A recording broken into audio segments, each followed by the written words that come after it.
कार्यालयासमोर आज आम्ही सर्व शिवसेना महिला आघाडीच्या वतीने आज एक आंदोलन करण्यात आलेलं आहे। हमारा देश हमारा सिंदूर, याचं कारण असं आहे, आम्ही शिवछत्रपतींच्या जिजाऊंच्या रणरागिणी आहोत आम्ही, आणि या रणरागिणी केव्हा जाग्या होतात, जेव्हा हा सवाल सिंदूरवर येतो। हा सवाल सिंदूरवर काही दिवसापूर्वी आलेल्या असताना आपल्या 2 महिला भगिनींनी हे सिंदूर ऑपरेशन त्यांच्या अथक प्रयत्नानं यशस्वीरित्या पूर्णपणे पार पाडलं होतं।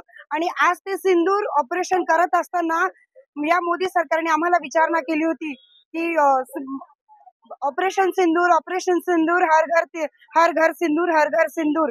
पण आज त्याचं काय, आज पुन्हा उठून तुम्ही त्यांच्याशीच क्रिकेटची मॅच खेळायला जाणार असेल, म्हणून या सरकारचा आज आम्ही धिक्कार करतो।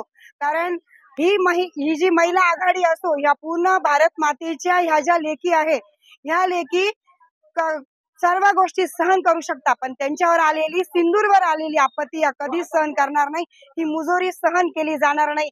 म्हणून आज आम्ही महिला आघाडीने येथे आंदोलन केलेलं आहे आणि या आंदोलनाचा त्यांना इशारा पण दिलेला आहे, याचं उत्तर आम्हाला लवकरात लवकर त्यांनी द्यावं। धन्यवाद।